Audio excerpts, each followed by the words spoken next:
Bonjour et bienvenue dans votre édition du journal de 15 heures. Voici les titres de l'actualité. Le Palais du Peuple a accueilli ce matin une cérémonie nationale et diplomatique à l'occasion de la Journée internationale de solidarité avec le peuple palestinien, réaffirmant l'engagement constant de Djibouti en faveur de cette cause. Tandis qu'en Palestine, le cessez-le-feu permet aux pêcheurs de Gaza de reprendre la mer et d'espérer un retour à un quotidien plus stable. C'était les titres. Bonjour et merci de nous accueillir chez vous dans une nouvelle réaffirmation de la position constante de la République de Djibouti en faveur de la cause palestinienne. Le Palais du Peuple a abrité ce matin une cérémonie nationale et diplomatique de haut niveau organisée à l'occasion de la Journée internationale de solidarité avec le peuple palestinien. L'événement s'est tenu sous le haut patronage du président de la République, Ismaël Omar Guelleh, célébrée chaque année le 29 novembre. Cette journée internationale vise à rappeler la justice de la cause palestinienne et à mettre en lumière les droits inaliénables du peuple palestinien, la liberté, l'autodétermination et l'établissement d'un État indépendant, tout en dénonçant l'occupation et les violations commises sur le terrain. La cérémonie a rassemblé un large parterre d'invités en présence du Premier ministre Abdelkader Kamel Mohamed, de plusieurs membres du gouvernement, de l'ambassadeur de l'État de Palestine à Djibouti, des ambassadeurs des pays amis et frères, ainsi que la représentatrice du Bureau des Nations Unies dans le pays. Organisée par le ministère des Affaires étrangères et de la coopération internationale en collaboration avec l'ambassade de Palestine, l'événement a été marqué par des séquences artistiques et documentaires poignantes, représentations théâtrales et films retraçant les graves violations subies par le peuple palestinien, mais aussi le soutien international et djiboutien à sa juste cause.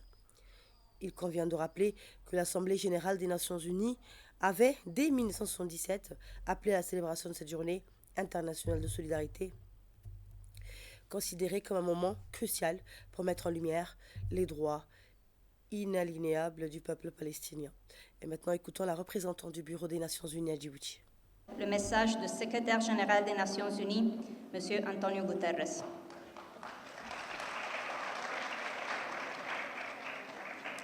Cette année, la Journée internationale de solidarité avec le peuple palestinien intervient après 2 années d'horribles souffrances à Gaza et le début d'un cessez-le-feu indispensable. Les survivants pleurent la mort de dizaines de milliers d'amis et de proches, dont près d'un tiers d'enfants, et des milliers de personnes ont été blessées. La faim, les maladies et les traumatismes sévissent, tandis que les écoles, les logements et les hôpitaux gisent en ruine. Les injustices persistent également en Cisjordanie occupée, y compris à Jérusalem-Est, du fait des opérations militaires israéliennes, de la violence des colons, de l'expansion des colonies, des expulsions, des démolitions et des menaces d'annexion. Dans le même temps, des centaines de travailleurs humanitaires ont été tués. La majorité d'entre eux étaient des employés palestiniens de l'ONU. Jamais, dans toute son histoire, l'Organisation des Nations Unies n'a connu de telles pertes de personnel.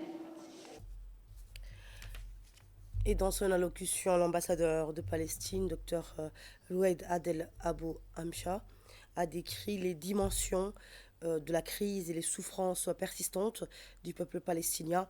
Il a exprimé sa profonde gratitude à Djibouti, dirigeants, gouvernement et population, pour son soutien ferme et constant, soulignant que cet appui constitue un pilier moral et politique essentiel dans la lutte palestinienne.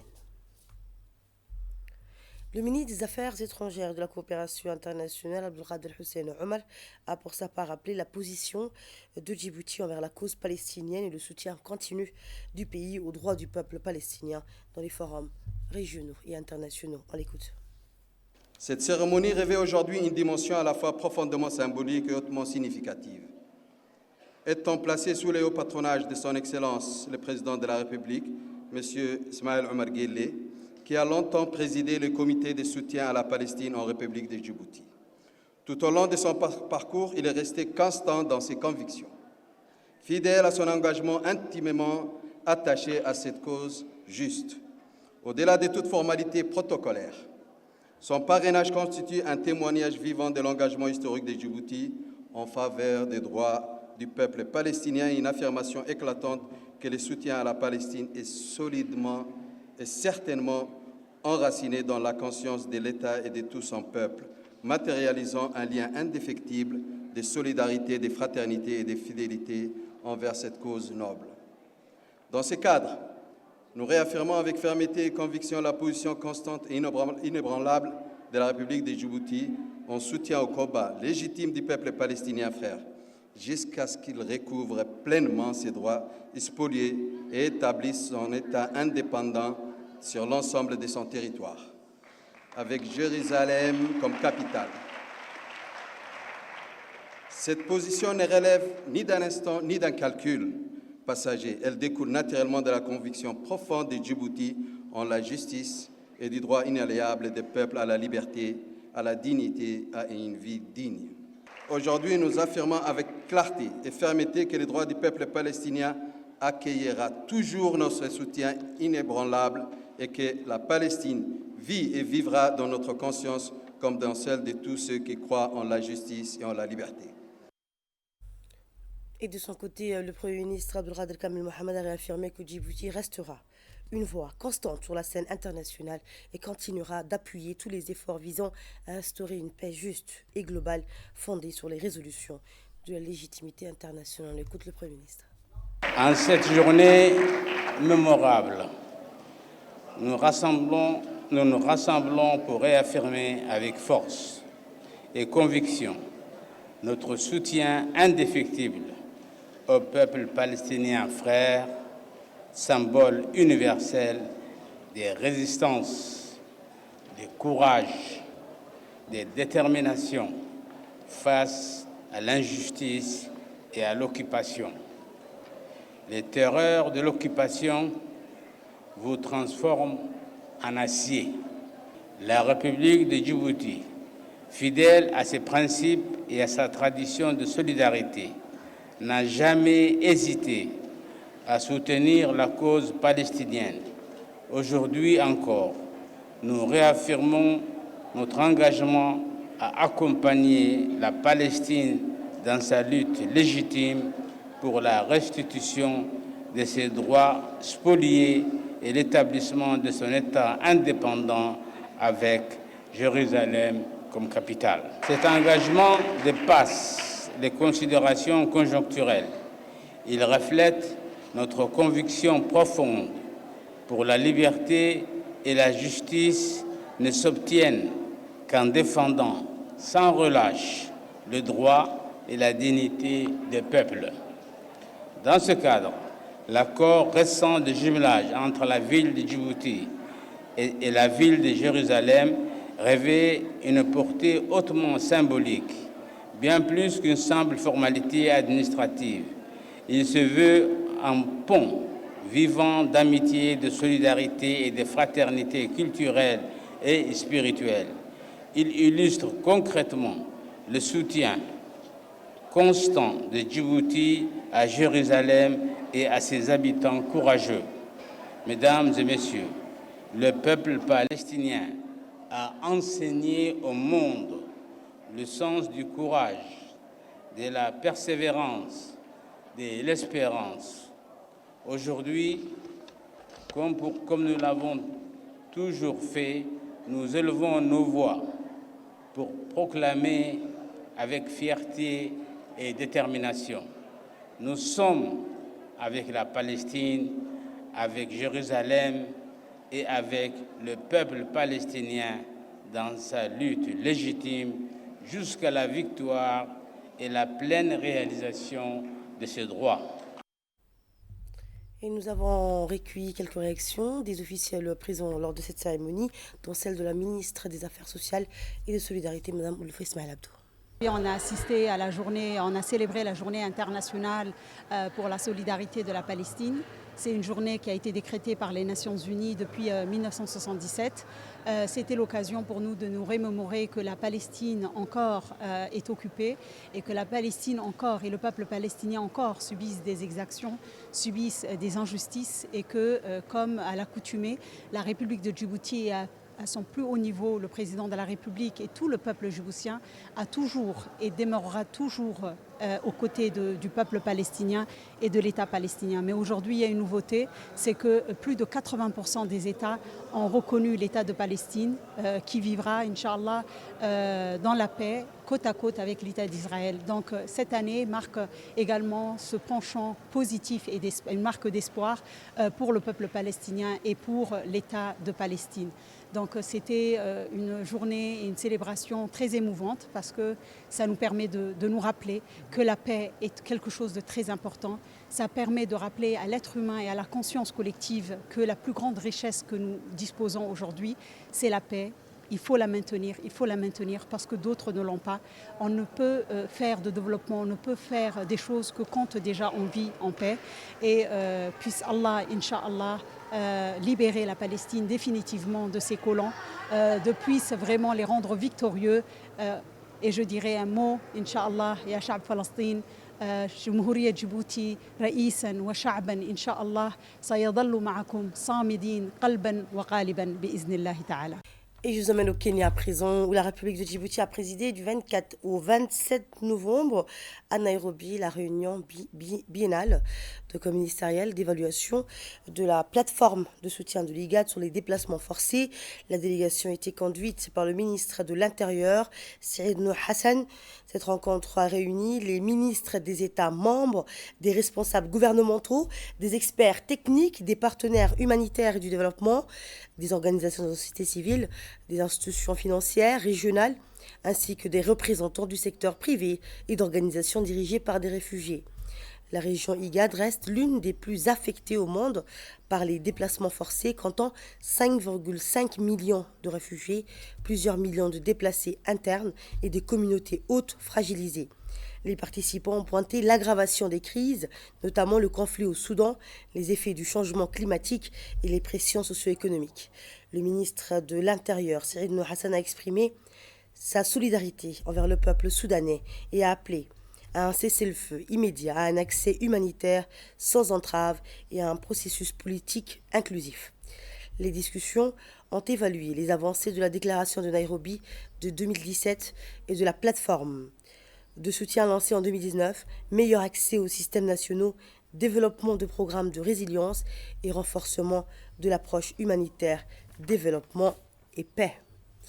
Eh bien, la réunion a également abordé l'impact des réductions de financement humanitaire en 2025 qui ont affecté les services essentiels et accru la pression sur les communautés hautes. Les experts ont présenté les tendances régionales du déplacement forcé, l'inclusion socio-économique des réfugiés, les effets du climat et les besoins en financement pluriannuel. Djibouti a réaffirmé que l'inclusion et la protection des réfugiés sont des priorités nationales, appelant à un soutien international renforcé. Le secrétaire exécutif de l'IGAD a souligné que la mobilité est devenue une réalité structurelle dans la région, tandis que l'ambassadeur Moussa Ali Megag a salué l'engagement des États membres et des partenaires. Les ministres ont adopté un communiqué ministériel confirmant la solidarité régionale, l'intégration des réfugiés dans les systèmes nationaux, le rôle des organisations dirigées par des réfugiés, l'importance d'une approche régionale pour les solutions durables, la nécessité de financement prévisible, l'appel à une solution pacifique au conflit soudanais et la mise en place d'un système régional de suivi du pacte mondial sur les réfugiés. L'IGAD est chargé d'élaborer une cartographie régionale des investissements humanitaires et de développement et d'organiser des réunions régulières de la plateforme. En tant que président en exercice de l'IGAD, Djibouti a assuré son engagement à défendre la voix des populations déplacées, notamment dans le cadre du Global Refugee Forum 2025. À la une également, dans le cadre de la 7e édition de la Semaine nationale du handicap, l'Agence nationale des personnes handicapées a organisé aujourd'hui 3 panels thématiques majeurs tenus simultanément. Ils portaient respectivement sur l'emploi et l'insertion professionnelle, sur la protection sociale et l'autonomisation, ainsi que sur l'éducation inclusive et la formation professionnelle. Ces sessions ont réuni des experts nationaux, des partenaires techniques, des représentants d'associations de personnes handicapées et des acteurs institutionnels.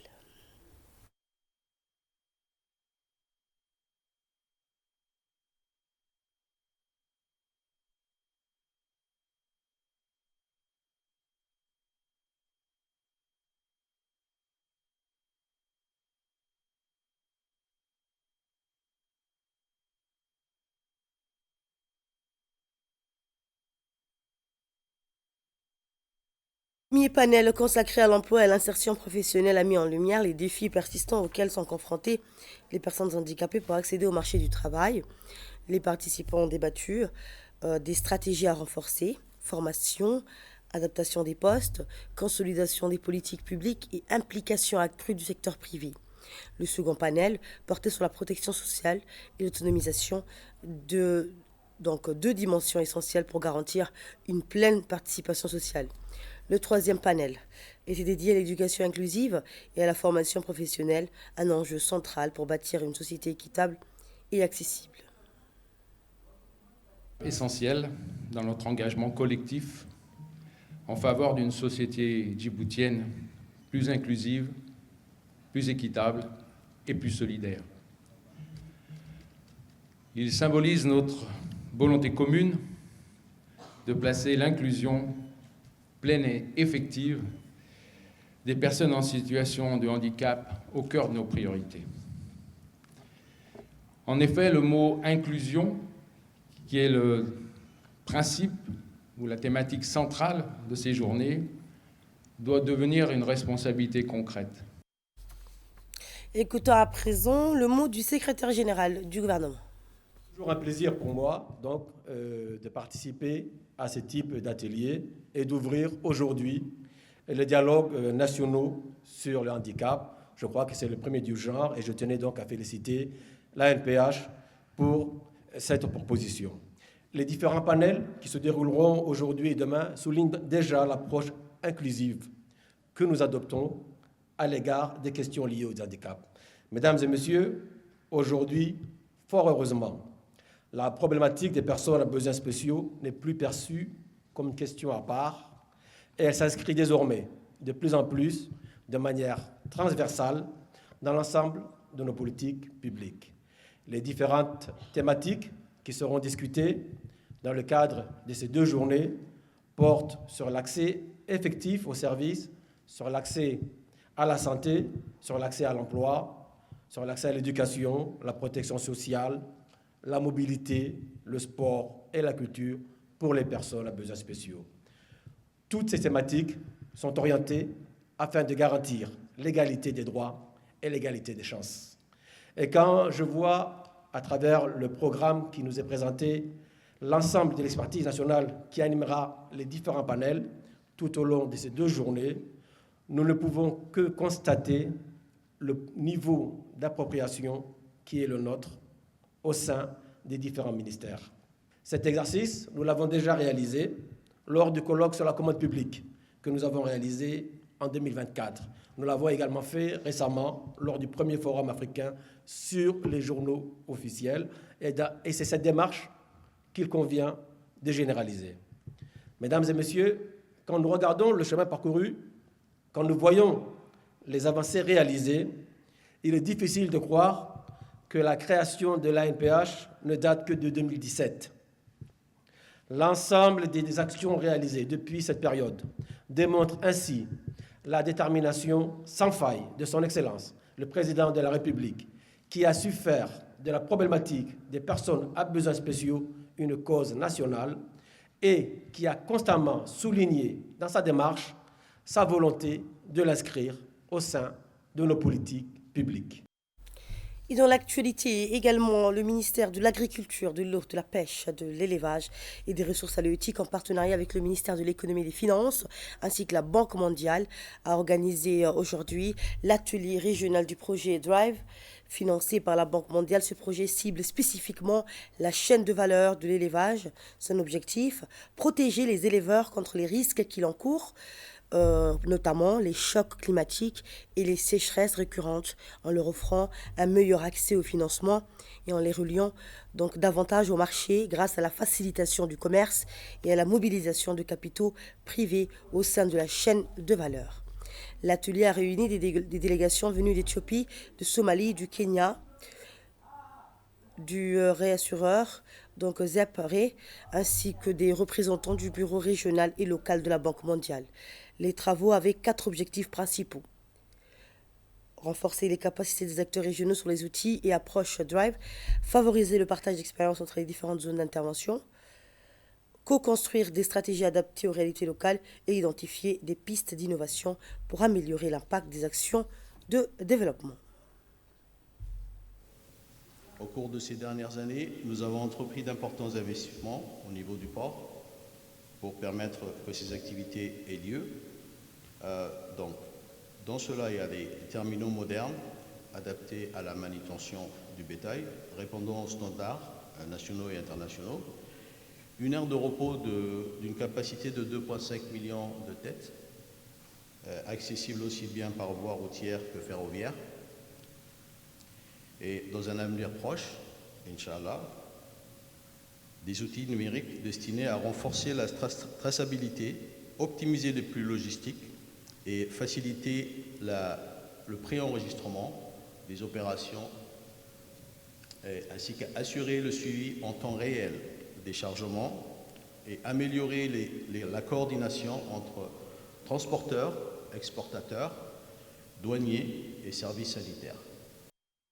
Et au fil des échanges, les participants ont présenté les expériences de leurs pays respectifs et discuté des défis structurels qui touchent le secteur de l'élevage dans la Corne de l'Afrique.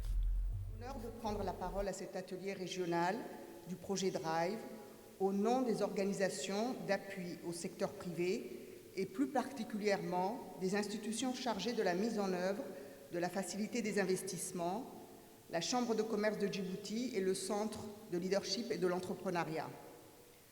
Je saisis l'occasion pour souhaiter la bienvenue à nos collègues venus des pays voisins ainsi qu'à l'équipe de la Banque mondiale.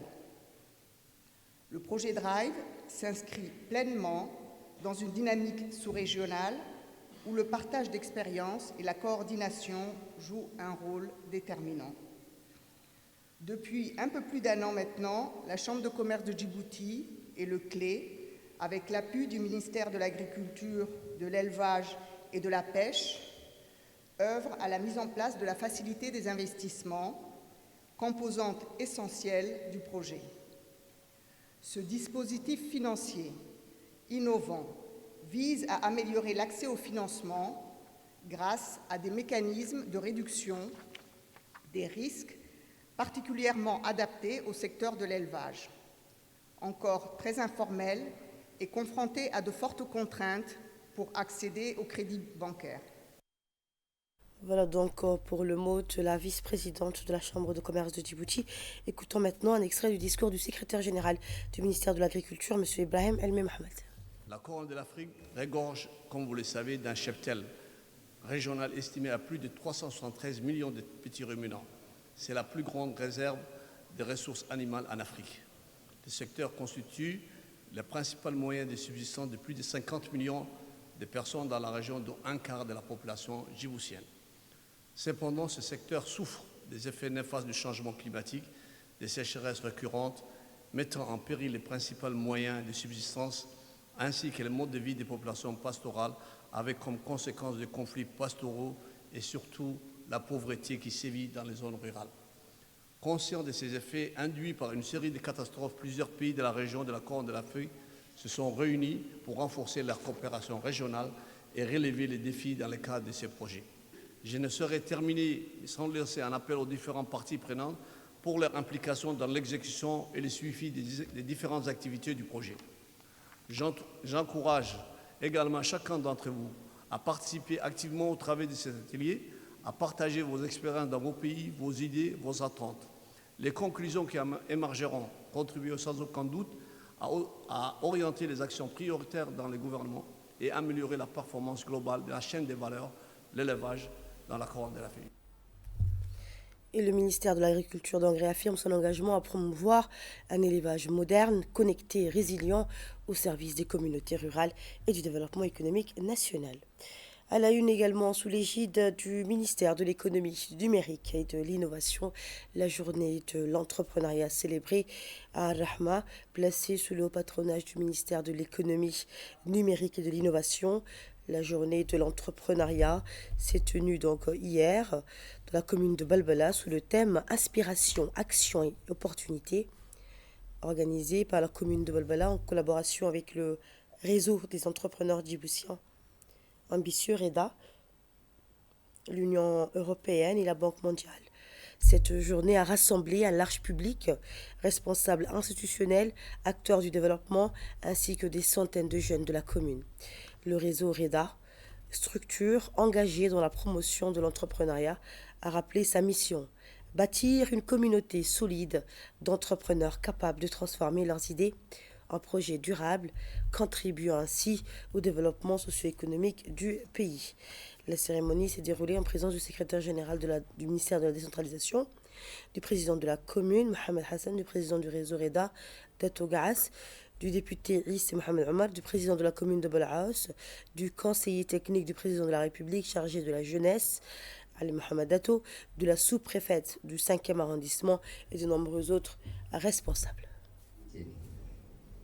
REDA, réseau des entrepreneurs djiboutiens ambitieux, créé tout juste il y a 11 mois de cela, nous croyons profondément que chaque jeune porte en lui une idée, un talent, une conviction, qui peut devenir une entreprise, une solution ou même une transformation pour sa communauté. Notre rôle est simple: réveiller cette ambition, l'accompagner et lui donner les moyens d'exister. Nous avons lancé cette initiative avec une vision claire: valoriser les jeunes qui ont déjà osé entreprendre, inspirer ceux qui hésitent encore et surtout montrer que des structures existent pour accompagner chaque étape du parcours pour ces jeunes. Je dois également adresser un mot de profonde reconnaissance à son Excellence, le Président de la République de Djibouti, son Excellence Al-Hajj Ismail Omar Guelleh. Et dans son intervention, le président de la commune de Balbala, Mohamed Hassan, a félicité le président du réseau REDA pour la création d'une structure qui encourage l'innovation et l'esprit d'initiative. Nous l'écoutons. L'entrepreneuriat n'est plus un choix périphérique, est devenu un moteur essentiel du progrès, de l'inclusion sociale et de la création de valeur. Avec cette initiative, nous soutenons, encourager les jeunes à croire en leurs idées, favoriser la création de solutions innovantes adaptées à notre réalité locale, ouvrir un espace de rencontre entre l'entrepreneuriat, des entrepreneurs, des institutions et des partenaires, qu'ils soient nationaux et internationaux. Aujourd'hui n'est pas seulement une célébration, c'est un point de départ.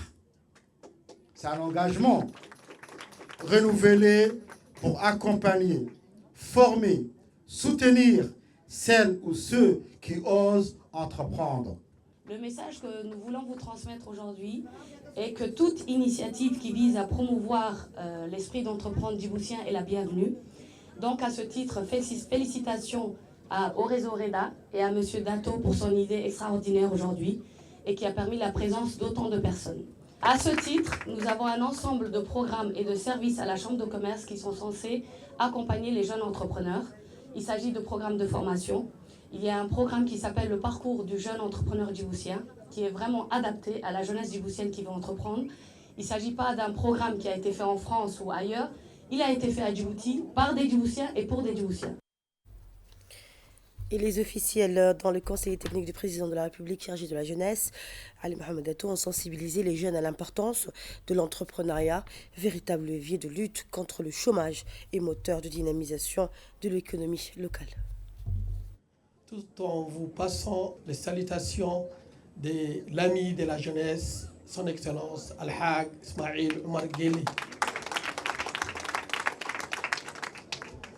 Comme vous le savez, ce sont les préoccupations de son Excellence.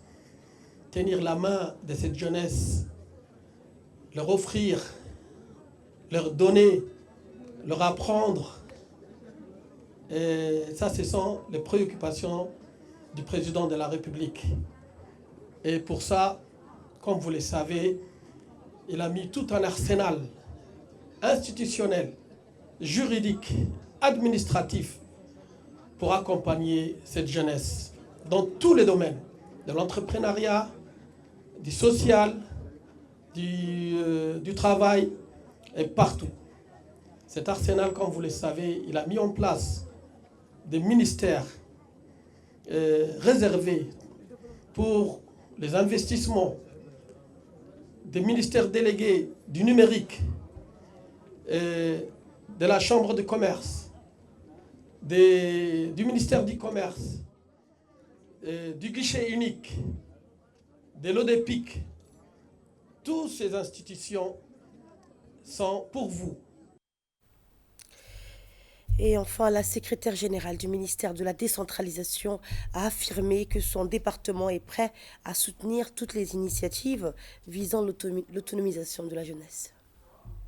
C'est un réel plaisir pour moi de participer aujourd'hui à la première édition de Balbala Entrepreneuriat Day. C'est une initiative qui va dans le sens de la politique, bien sûr, de notre cher président, son Excellence Ismaïl Merguele, qui va dans le sens aussi de la politique de décentralisation. Donc, quand on parle du ministère délégué chargé de la décentralisation, il faut savoir que ce ministère il est dédié à l'accompagnement, à l'appui de toutes les collectivités locales de Djibouti et territoriales, bien sûr, dans toutes les initiatives qui pourraient aboutir à un développement harmonisé, équilibré de tout Djibouti, région, commune, ville de Djibouti inclus. Pour la présente initiative, elle souligne la montée en puissance de la commune de Balbala et dans cette population, bien sûr, la majorité, en grande majorité, c'est une jeunesse qui est là. Donc quand on parle de jeunesse, qui dit jeunesse, bien sûr, dit force, dit action, dit créativité, dit tout simplement avenir. C'est pourquoi je tiens, bien sûr, à mon nom personnel et au nom de mon ministre, son Excellence Qassim Haroun Ali, à féliciter cette initiative, le président du réseau REDA, avec toute son équipe, son comité, à féliciter le président de la commune de Balbala. Et ce que je viens d'apprendre aussi, donc, c'est la même action aura lieu dans toutes les communes de Djibouti. Et j'espère, Inch'Allah aussi, dans nos régions. Dans le cadre de sa participation à la FIFA Arab Cup 2025, la délégation du secrétariat d'État chargé des sports, composée de la secrétaire générale Khadija Ibrahim Idriss et de M. Ahmed Ali Ahmed, directeur général adjoint de la NPS, a été chaleureusement accueillie à son arrivée à Doha. Hier, elle a été reçue par les hauts responsables du ministère qatari des Sports, ainsi que par les membres du comité d'organisation de l'événement. Cette compétition régionale placée sous l'égide de la FIFA se tiendra du 1er, donc aujourd'hui, jusqu'au 18 décembre 2025 et rassemblera 16 nations arabes. Le tournoi débutera par une phase de groupe, 4 groupes de 4 équipes, avant de se poursuivre avec les phases à élimination directe, quart de finale, demi-finale et finale. La participation de notre délégation à cet événement sportif d'envergure témoigne de l'engagement de notre pays à renforcer sa présence sur la scène sportive régionale, à promouvoir les échanges entre nations sœurs et à encourager les valeurs du sport, de la fraternité et de la compétition saine. En bref et en images à Addis Abeba, dans le cadre des actions de lutte contre la contrebande, la brigade de la douane d'Addis Abeba, en collaboration avec les éléments de l'armée Biras et de la police détachée, a procédé à la saisie de plusieurs cartons de cigarettes de contrebande. Cette opération, menée dans le cadre des efforts continus visant à combattre un fléau qui fragilise la sécurité économique du pays, a été coordonnée par le chef de la brigade des douanes d'Addis Abeba, Mohamed Mohamed Hassan. Elle a permis d'intercepter une cargaison importante de marchandises illicites. Au total, 8 cartons de cigarettes de contrebande étaient saisis, 5 cartons de Royal et 3 cartons de Benson. Ces produits introduits illégalement sur le territoire national, donc destinés à alimenter le marché noir, échappant ainsi au contrôle fiscal de l'État. Je vous le dis en titre, le cessez-le-feu a permis donc aux pêcheurs de Gaza de reprendre la mer après des mois d'interdiction, offrant un premier soulagement économique à des familles dont les revenus avaient été stoppés. Malgré la reprise, de nombreux défis persistent, notamment des embarcations endommagées, le manque de carburant et des infrastructures portuaires à réparer. Ce retour donc ravive l'espoir d'un quotidien plus stable, même si les pêcheurs restent prudents face aux risques et aux difficultés encore présentes. Et c'est sur ces images que s'achève votre journal de 15h. Merci de nous avoir suivis.